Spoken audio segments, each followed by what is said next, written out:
Brazil 5 বারের বিশ্ব champion, football ইতিহাসের সবচেয়ে সফল দল। কিন্তু কাতার বিশ্বকাপের কোয়ার্টার ফাইনালে ক্রোয়েশিয়ার বিপক্ষে ট্রাইব্রেকারে হেরে যাওয়ার পর থেকেই যেন দলটা হারিয়ে ফেলেছে নিজেদের রং। 2022 সালের ডিসেম্বরে সবার চোখ ছিল নেইমারদের দিকে। গুরুত্বপূর্ণ গ্রুপ স্টেজ আর দক্ষিণ কোরিয়াকে বিধ্বস্ত করে কোয়ার্টার ফাইনালে উঠেছিল তারা, কিন্তু ক্রোয়েশিয়ার বিপক্ষে নেইমারের জাদুকরি গোলেও রক্ষা হলো না। এই হারের পরই কোচ দিতে পদত্যাগ করেন। তখন থেকেই শুরু হয় ব্রাজিল ফুটবলের ভরাডুবি।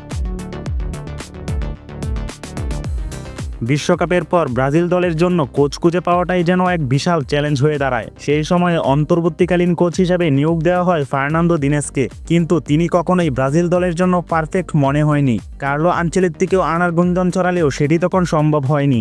এই অনিশ্চয়তার মাঝেও প্রতিফলিত হয় দল হারছে ম্যাচ, হারাচ্ছে আত্মবিশ্বাস।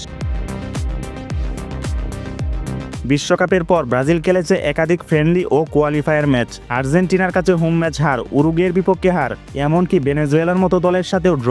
নেইমারের ইনজুরি, তরুণদের অভিজ্ঞতার ঘাটতিতে দল যেন খুঁজে পাচ্ছে না কোনো নির্ভরযোগ্য লিডার। ফিফার র্যাঙ্কিংয়ের দিক থেকেও পিছিয়ে পড়েছে ব্রাজিল। এমনকি 2026 বিশ্বকাপের কোয়ালিফায়ারেও দল রয়েছে চাপে। চিরপ্রতিদ্বন্দ্বী আর্জেন্টিনার একের পর এক সাফল্যে তৈরি হচ্ছে ইতিহাস, আর পেলের দেশ ব্রাজিল যেন হারিয়ে খুঁজছে নিজেদের। 5 বারের বিশ্ব চ্যাম্পিয়নরা সাম্বার চন্দে নাচ, সেই দলটাই যেন কেই হারিয়ে ফেলেছে। এই তো কদিন আগেই বিশ্বকাপ বাছাইয়ের ম্যাচেও আর্জেন্টিনার বিপক্ষে বিধ্বস্ত হয়েছিল দলটা। চরম লজ্জাজনক পরাজয়ের পর দায়িত্ব হারিয়েছেন Brazil coach Dorival junior. Football প্রেমীদের হতাশ করে 4-1 গোলের বিশাল ব্যবধানের পরাজয়ের পরই দেশজুড়ে সমালোচনার ঝড় ওঠে দরিবালের কৌশল ও খেলোয়াড়দের বাছাই নিয়ে। তারপরই ব্রাজিল ফুটবল ফেডারেশন এক বিবৃতিতে জানায়, দরিবাল জুনিয়রের সাথে তাদের পথ চলা এখানেই শেষ। নতুন কোচ খোঁজার প্রক্রিয়া ইতিমধ্যেই শুরু হয়েছে বলে নিশ্চিত করেন সিবিএফ। তবে এখনও ব্রাজিল ফুটবল ফেডারেশন নিয়োগ দিতে পারেনি তাদের নতুন কোচ। ব্রাজিলের কোচ কে হবে এ নিয়ে বিস্তর আলোচনা হচ্ছে ফেডারেশনের মধ্যে। বেশ কয়েকজন লিজেন্ড কোচের নাম ইতিমধ্যেই প্রকাশ করেছে ব্রাজিল কনফেডারেশন। এর মধ্যে রয়েছে আল হিলালের পর্তুগিজ কোচ জর্জ জেসুসের নাম। চ্যাম্পিয়ন্স লিগে আর্সেনালের সাথে বিধ্বস্ত হওয়ার পর শোনা যাচ্ছে রিয়াল মাদ্রিদের কোচ কার্লো আনচেলত্তি দায়িত্ব নিতে পারেন ব্রাজিলের। এছাড়াও ব্রাজিলের কোচ হওয়ার দৌড়ে কিছুটা এগিয়ে রয়েছে আরেক পর্তুগিজ কিংবদন্তি কোচ জোসে মরিনিও।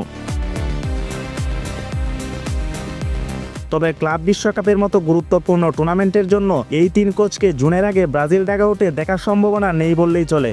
আর যদি তাই হয়, এবছরের জুনে প্যারাগুয়ে, ইকুয়েডরের মতো শক্তিশালী দলের বিপক্ষে ম্যাচ কোচ ছাড়াই খেলতে হবে সেলেসাওদের। তবে এই অল্প সময়ে যেই ব্রাজিলের দায়িত্বে আসুক না কেন, দল গুছিয়ে তোলাটাই বড় চ্যালেঞ্জ হবে তার জন্য।